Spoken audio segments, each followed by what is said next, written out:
Hello, welcome back to another unboxing. Here we're looking at the Airfix Le Mans car collection. This is a 4x model kit in 1/43 scale, and this one, it originally came with paints and glue. However, this one I bought online, doesn't have those anymore. Doesn't really matter though.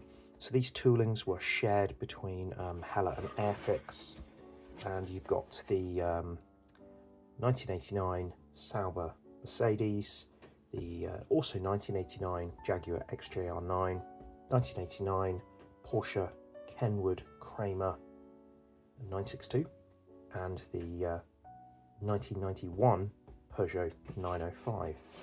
So, look on the back. There you are. Yeah, Mercedes C9, 905, 962, and you've got a lot of information in different languages, and yeah. Let's have a look what's inside.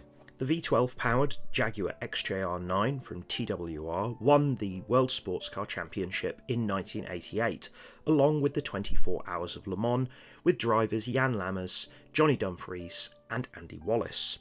The car would compete again in 1989, however that year it would be defeated by the Mercedes Sauber C9. Mercedes had returned to the World Sports Car Championship in 1985 after a 30-year absence following the infamous 1955 crash. Jochen Mass, Manuel Reuter and Stanley Dickens helped take the V8 twin-turbo powered Sauber to the Le Mans win in 1989.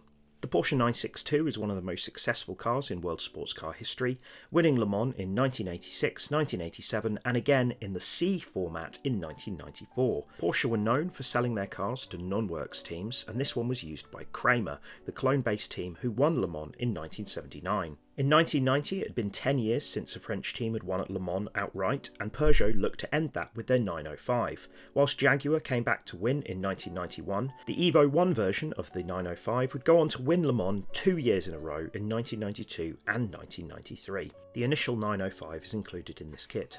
So, here's the booklet. It's got instructions for all of the cars. So it's got some information in there. Symbols. So it starts with, yes, there you are, you see 1989, the first 3 cars, and 1991 for the Peugeot. So very simple, just 2-page of instructions.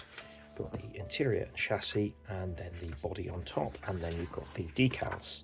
So this is actually the only car in the set with hidden tobacco sponsorship, because the other ones don't have that.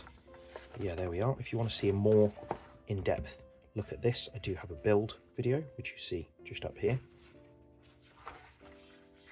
And you've got the Mercedes C9. This one actually won Le Mans that year. There's the decal instructions.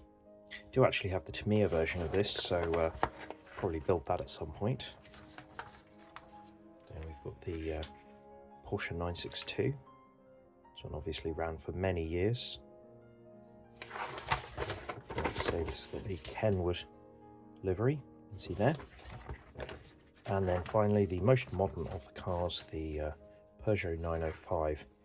Although this was the early iteration of the car, and this one wasn't the one which won Le Mans. That one had slightly different headlights. Right, here's the Jag.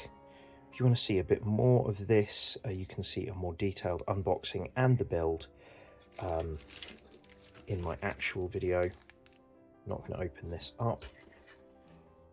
And here are the decals. A little bit mouldy on this one, I think, because this kit's, I don't know how it's been kept. A little bit of discoloration on that as well. But yeah. Okay, we've got the Mercedes here, which has a similar body shape to the Jaguar. These panels here, one of them's fallen off, you can see are separate. And you've got the interior there, rear wing, and then the floor.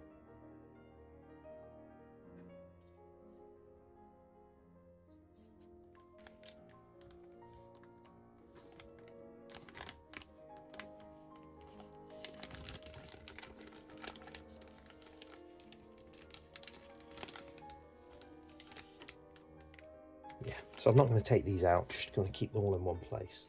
The tyres do need a bit of clean up. These ones have been discoloured a little bit as well. It's quite a simple decal set though. I wonder how easy it would be to get replacements. But yeah, there we are. So we've got the Porsche. This one's been moulded in red, so you can see. And the wing, which goes over here. I'm not sure if that was standard to have those supports like that. That would fit into it, like so. We've got the floor, some detail on the underside of that, including suspension. And this one's got slightly different interior because it's got 2 seats, including one that's separate, wing mirrors, steering wheel, and yeah, something else there.